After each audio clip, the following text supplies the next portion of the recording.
Welcome! My name is Colleen Tauke and I'm the sewing specialist here at Fons & Porter. In this Quilting Quickly tutorial, I'm going to show you how to put together the parts in Starlight Table Runner. If you'd like to purchase our pattern, please visit our website. We're going to be starting with 5-inch squares, and we're using some wonderful kind of modern Christmas prints that have ornaments, Christmas candy kind of things on them, and then we're going to be making a table runner that has appliqué stars on it. So from these fabrics, follow your instructions for how many to keep as 5-inch squares and how many to set aside for your appliqué. Move these out of the way and we can start our work on. This is what the appliqué piece is going to look like. And we're putting a star on there, and we're going to be using a fusing agent. And I've used Steam-A-Seam. You can use your favorite product. Just make sure that you review the instructions for the amount of heat is required to fuse the agent to the back of your fabrics and how long to set it. So just make sure you review that before you get started. Then you're going to want to take the template that's included in the pattern and trace that to your fusing material. And then I've just kind of bubble cut it out, not on the lines yet, just leave it a little large. And you're going to put that on the back side of your fabric. And in order not to have it turn out extremely stiff, what we do is take a scissors and we're going to do what we call window fusing. So we're going to cut away the center portion and just leave the fusing agent kind of as a ring or as an outline to the outer edge of our shape. And so you cut like this. It doesn't have to be really particular. It just needs to be cut away on the inside really quickly, like that. So we're taking away the center. And that will leave a softer product when we're done. It'll have more flexibility to it. So I've got one ready here.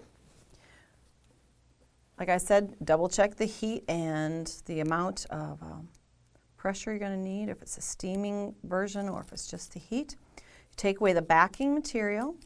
This is a two-sided product. It's got kind of a tackiness to it so that I do have a chance to place my star on the fabric, and if I don't get it down perfectly, I can pick it up and move it around. But as it lays down, it goes into place. Now take that to the iron, and at that point, to just hit it with an iron briefly to get it tacked in place. That's when you go then, and let's see, I've got one cut ready to go. I've got one laying there. So when you go in with your scissors now is the time when you want to make that nice, neat cut along the lines of your star or the shape. This is the time when you're tracing it, it doesn't have to be perfect. The scissors, that part is where you can make a nice clean cut with your scissors. This. So you just all the way around to cut out your star, and then the last paper, let's see, I'll just do a little bit further here and I'll show you how this Steam-A-Seam product does work. If I follow along my star, take away just a piece of it here. Now the last paper backing comes off, and then it leaves a tacky edge all along the outer edge of my fabric, and then I can take that star and place it anywhere on the fabric so that this one is steamed in place. So I take it to the iron, again, follow instructions, steam it on the ironing board, get it in place, and then it's ready to be machine stitched.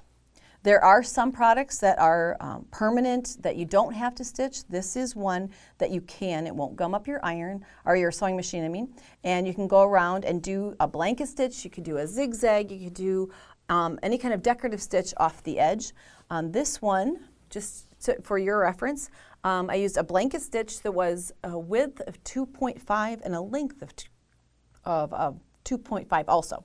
You can use a matching thread, you could use a decorative thread, you can do, maybe you want a low contrast so you don't see the stitching. It's your choice at that point. So this one I've done red so that you can see that I've done that blanket stitch to secure the edge of the appliques. And that was done on the original, and the original they did a white thread. They didn't want to see the stitching all on the outer edge. The other parts of this table runner include sashing bars, and I'm going to point those out to you.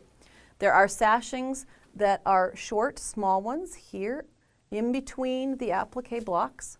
There are sashing rows that go between the kind of our ladder bars within the table runner.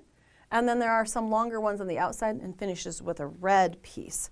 So your instructions will tell you that you're going to be making strip sets for some of those pieces.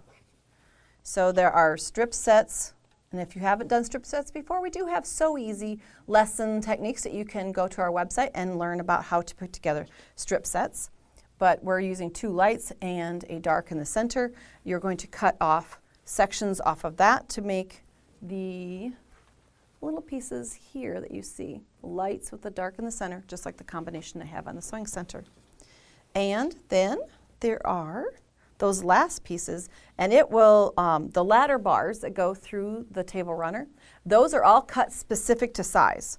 So I've got a piece here that instead of making strip sets, because this is a small project and you just need a very few of them, we will give you the exact lengths of each of these rectangles, and then those are just assembled as a simple row there. Pressing your seam allowances probably to the dark most of the time. That's the direction we go.